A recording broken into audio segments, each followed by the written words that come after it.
semuanya, berjumpa bersama Bu Ida di sini. Belajar dari rumah kita bisa. Selalu jaga kesehatan dan kebersihan diri, dan tetap di rumah aja. Hari ini kita akan belajar tentang pertumbuhan dan perkembangan makhluk hidup. Tema 1, subtema 1, pembelajaran yang kelima. Di video sebelumnya kita sudah belajar tentang menjaga kesehatan tubuh. Salah satunya dengan menjaga asupan makanan. Di sesi pertama kali ini kita akan melihat beberapa gambar seri yang menggambarkan sebuah peristiwa. Tiap-tiap gambar memiliki cerita masing-masing. Yuk kita lihat 4 gambar seri berikut ini. Di gambar yang pertama ada 3 orang anak. Yang berkacamata namanya Udin. Yang di tengah namanya Benny. Kemudian yang berbaju biru, celana biru itu namanya Edo. Mereka sedang bermain tanah kayaknya. Kemudian yang kedua, di situ ada gambar Edo sedang akan mengambil makanan.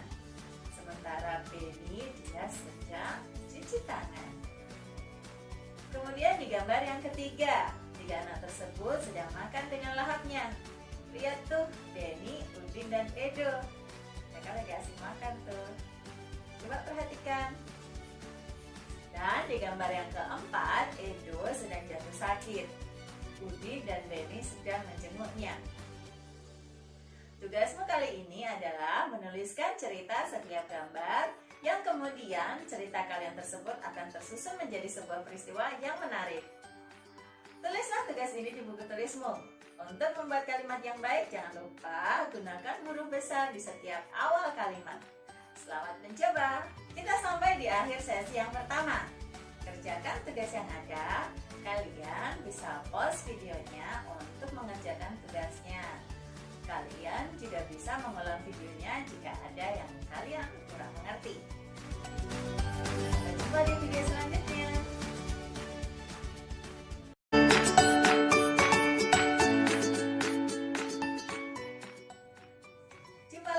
Sesi yang kedua. Di sesi kedua kali ini kita akan melihat kembali gambar seri sebelumnya. Ada salah satu teman Udin, yaitu Edo, yang sedang sakit. Apa yang telah Edo lakukan? Tampaknya Edo kurang menjaga kebersihan tangannya sebelum makan. Edo tidak cuci tangan dahulu sebelum makan. Akhirnya ia kemudian jatuh sakit. Nah, murid-murid, ternyata makan itu ada aturannya loh. Yuk kita buka halaman 40. Aturan sebelum makan. Salah satu ciri makhluk hidup adalah tumbuh. Untuk bertumbuh, makhluk hidup perlu makanan dan air. Makanan yang baik untuk pertumbuhan adalah makanan yang bersih dan sehat. Kebersihan makanan juga akan mempengaruhi pertumbuhan. Jika makanan yang kita makan tidak bersih, kesehatan dan pertumbuhan kita akan terpengaruh. Salah satu cara menjaga makanan agar tetap bersih adalah dengan menutup makanan. Hal ini perlu dilakukan agar makanan tidak dihinggapi lalat atau hewan lainnya. Makanan dapat menjadi tempat lalat bertelur yang menyebabkan makanan menjadi kotor. Selain menjaga kebersihan, kita juga harus berdoa sebelum makan. Berdoa untuk berterima kasih atas karunia yang diberikannya. Makan sesuai kebutuhan, menjaga kebersihan makanan, serta berdoa sebelum dan sesudah makan merupakan contoh sikap bersyukur. Sikap bersyukur merupakan pengamalan sila pertama Pancasila, yaitu ketuhanan yang Maha Esa. Jika kita sudah makan sesuai kebutuhan, menjaga kebersihan, serta berdoa sebelum dan sesudah makan, berarti kita sudah melaksanakan sila pertama Pancasila. Berdoa juga menunjukkan sikap berterima kasih kepada Tuhan. Selalu berdoa sebelum dan sesudah melakukan kegiatan juga merupakan contoh pengamalan sila pertama Pancasila. Itulah beberapa aturan sebelum makan yang harus kalian lakukan. Tidak perlu kalian meminta makanan berlebihan yang keluargamu belum siapkan. Nikmatilah rezeki makanan yang telah diberikan Tuhan untuk keluargamu. Jangan lupa untuk selalu bersyukur. Alhamdulillah. Kita sampai di akhir sesi yang kedua. Kerjakan tugas yang ada, kalian bisa pause videonya untuk mengerjakan tugas. Dan kalian juga bisa mengulang videonya jika ada yang belum kalian mengerti. Sampai jumpa di video berikutnya.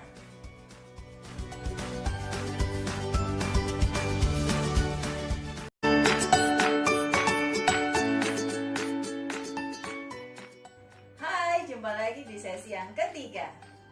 Makanan bergizi akan membuat badanmu sehat. Makanan bergizi terdiri dari 4 sehat dan 5 sempurna. Makanan bergizi antara lain nasi, sayur, lauk, buah, dan susu. Apakah kalian suka minum susu sapi? Pernahkah kalian melihat susu sapi kemasan yang seperti ini? Ini. Susu sapi adalah salah satu contoh makanan yang sangat baik untuk kesehatan. Beberapa perusahaan memproduksi susu sapi dalam bentuk kemasan kotak siap saji agar mudah dikonsumsi. Berikut ini adalah jumlah susu kemasan kotak yang dapat dihasilkan oleh beberapa perusahaan. Kita lihat, perusahaan A dapat memproduksi jumlah susu kemasan sebanyak 1.200 kotak. Perusahaan B 3.000 kotak. Perusahaan C 4.800 kotak. Perusahaan D 3.250 kotak. Perusahaan E 2.200 kotak. Berdasarkan data tersebut, selesaikanlah beberapa persoalan di halaman 43. Tulis sendiri jawaban soal tersebut di buku tulismu. Kita sampai di akhir sesi yang ketiga. Kerjakan tugas yang ada, kalian bisa pause videonya atau mengulang videonya jika ada yang belum kalian mengerti. Sampai jumpa di video selanjutnya.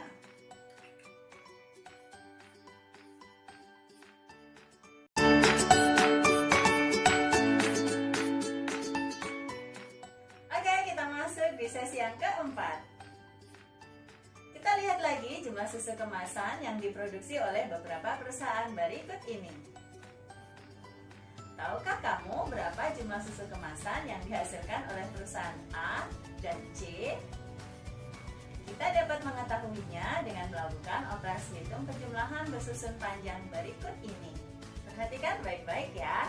Perusahaan A memproduksi susu sebanyak 1.200. Kita tulis 1200. Perusahaan C memproduksi susu sebanyak 4.800. Kita tulis dari belakang tepat di bawah nilai tempat satuan 1.200 berikut. Perhatikan dari belakang. 0,084.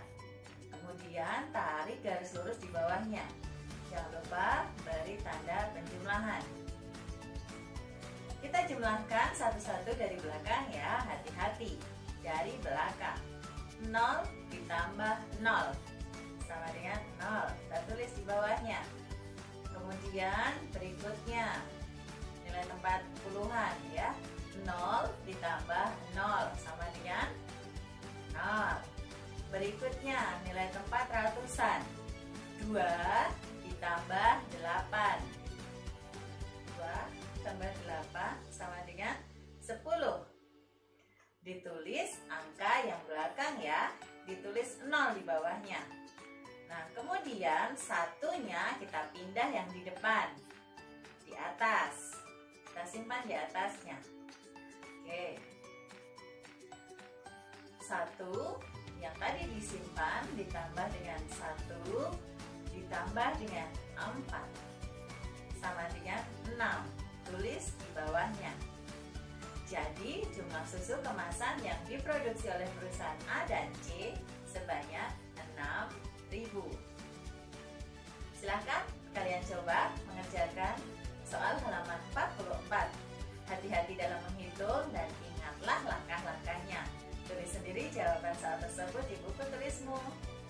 Kita sampai di akhir sesi yang keempat.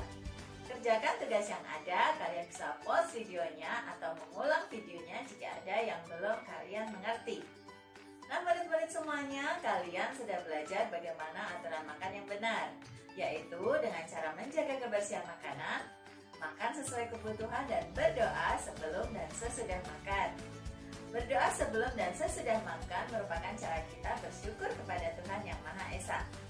Sikap bersyukur ini merupakan contoh pengamalan Pancasila sila pertama yang berbunyi ketuhanan Yang Maha Esa. Semoga kita selalu sehat agar dapat belajar dan bermain bersama lagi. Serta kita juga menjadi hambanya yang solih dan solihah. Sampai jumpa di video berikutnya ya.